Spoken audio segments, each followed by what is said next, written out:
Good morning, and welcome to Daily Chapel at Augsburg University. I'm Pastor John Schwain. I'm one of the university pastors here, and today is an interfaith service at Augsburg, and we welcome as our speaker Chris Stedman, who is an instructor in religion and philosophy here, an interfaith fellow as well, and I want to add one of our AYTI faculty for this summer. So he's helping us work with our high schoolers and our college students think about reconnecting as a community at the heels of a global pandemic. So we're so excited for his contributions in this community and what he will share with us today in chapel.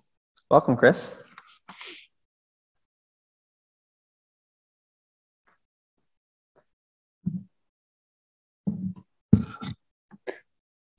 Thank you so much. Good morning, everyone. So before I get started, I just want to give you a heads up. I'm going to be talking about a few sensitive topics today. My remarks are going to touch on depression, suicide, grief. So if you need to excuse yourself at any point, please know that that is more than okay.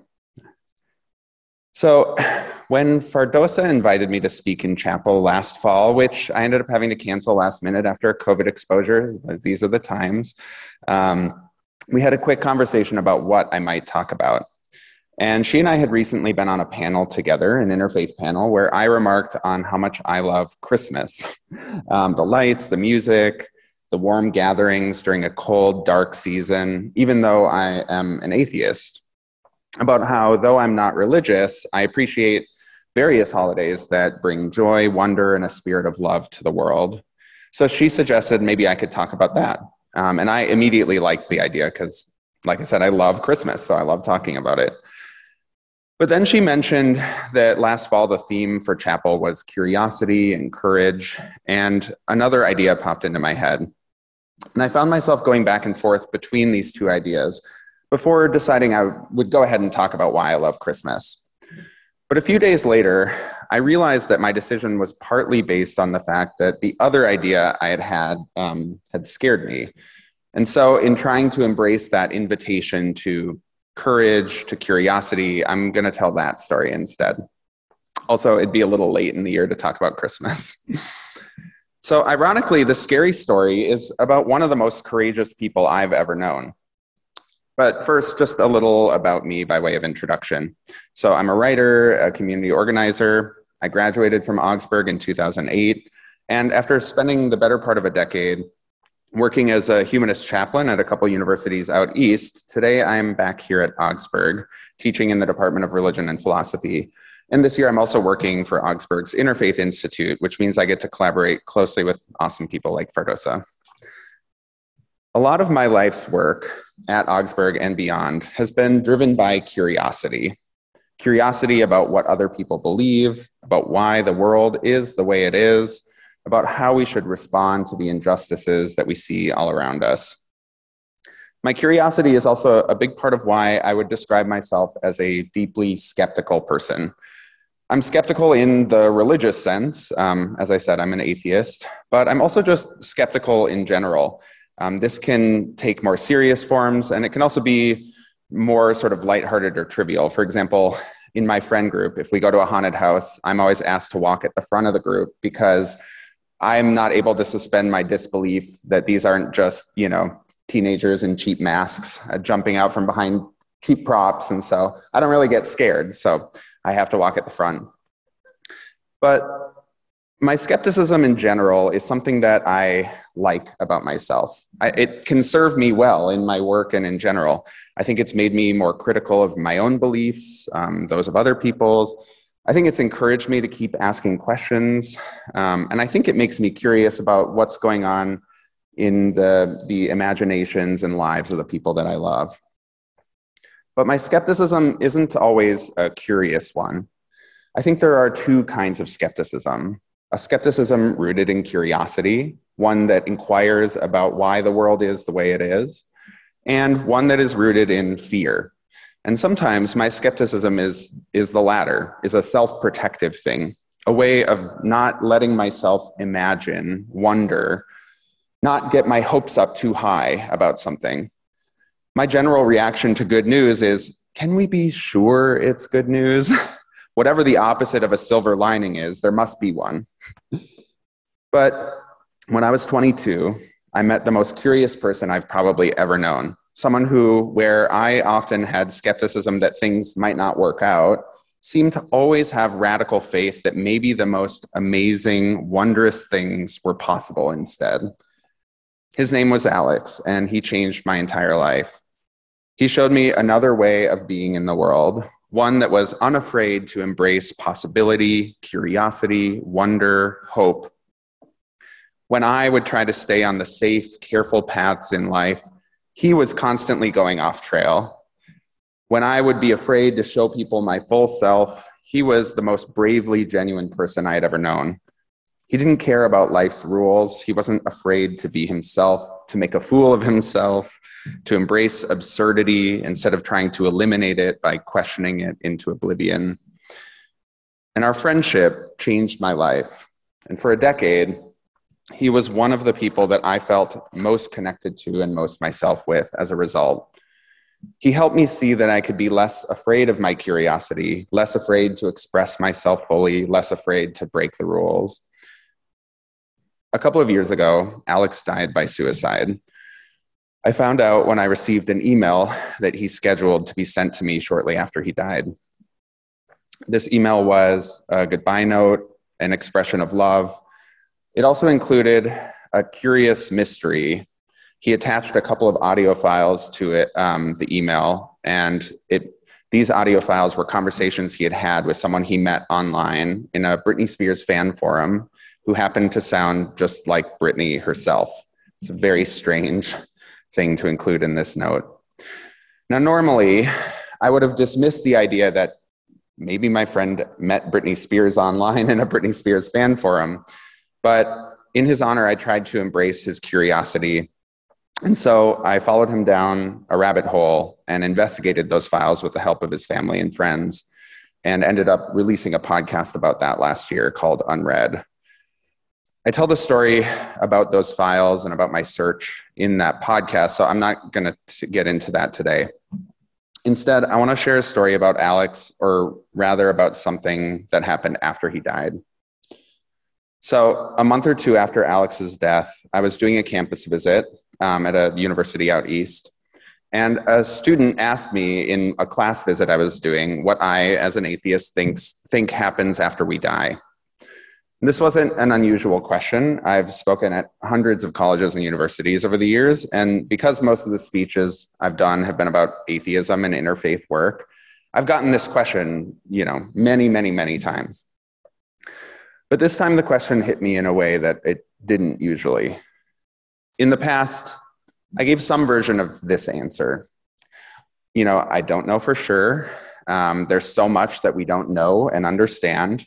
But my working theory, my sort of best guess, is that there isn't an afterlife, and that when we die, that is the sort of end of our existence. And that's a true answer. That is what I think. But it's also a little matter of fact. This time, the question landed in a way that it usually didn't. And I said instead, well, there are two answers to this question. There's what I might wish was true, and there's what I actually think.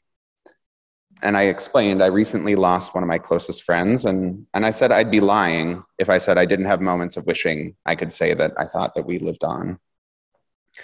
But what we might sometimes want to be true isn't necessarily the same as what we actually think. And while I wish I could say that I thought I would see my friend again one day, in fact, it is my sense that my friend is just gone forever that makes this loss so painful to me. It's what makes me so angry. It's a big part of what makes his death feel like such an injustice to me. One of the most interesting books I've read on atheism is called This Life by Martin Hägglund. In the book, Hägglund argues that to the atheist, the most precious resource we have is time. For an atheist who does not believe in an afterlife, like me, time is the most important thing because we only have so much of it. Because of this, he argues that our finitude poses a moral imperative. It should force us to recognize that all people deserve to be able to spend their time in ways that they consider meaningful. This, he argues, should challenge us to work toward addressing the inequities we see all around us, toward building a more just society where everyone can live a meaningful life, one where people can spend their time doing things that feel meaningful instead of merely doing what they need in order to survive.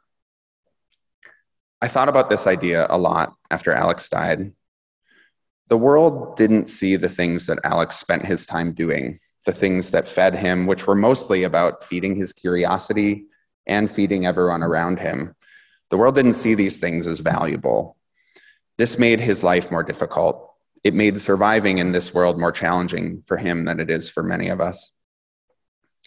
I also thought a lot about how Alex did not get enough time. His death and life now constantly motivate me to work toward a world where people like him can get more time. When I think about what I want to be true about the world as it is right now, I think about a world where Alex would still be alive. I think about a more just society that supports all people, not just those for whom life comes more easily. Because the same things that made Alex one of the most incredible people I've ever met also made life more difficult for him.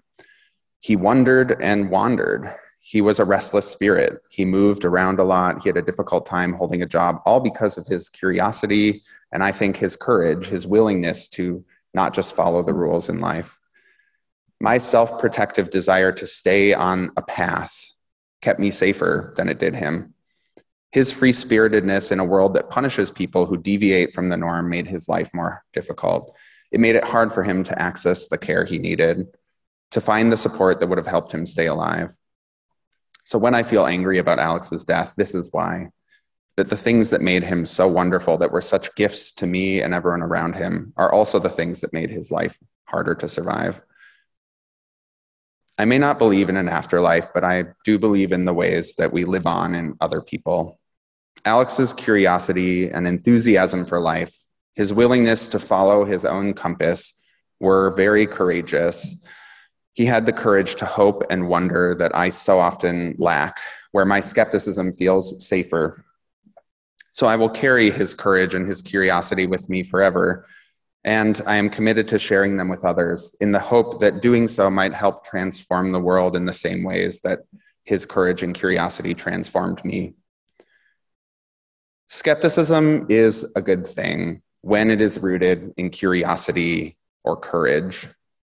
I would say that the skepticism that allows me to separate what I might sometimes want to be true from what I actually believe is that kind of skepticism.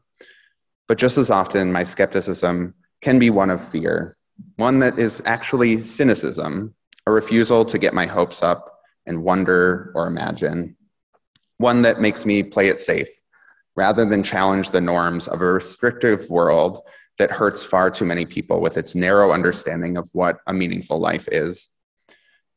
Fortunately, Alex gave me so much of his courage and curiosity, and I intend to make the most of them. So now I try to embrace the skepticism of curiosity and reject the skepticism of fear. For me, part of embracing Alex's spirit and carrying it forward with me means finding the courage to share his spirit with others. So thank you for giving me a chance to share some of it with you today, and I hope you will take some of it with you too. Thanks.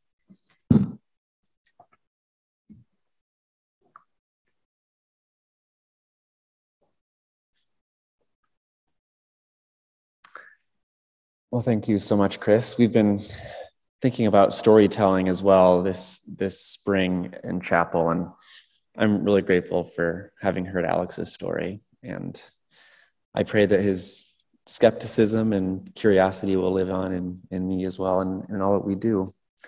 One quick announcement. Tonight we are having Wednesday night worship in person here at the chapel. So all are welcome to that. It's our multicultural worship. So we joined by some wonderful music and opportunities for discussion and connection as a community. Now, invite all to go from this place in peace and embracing the gift and finitude of every day with curiosity and openness and love. Thanks be to God.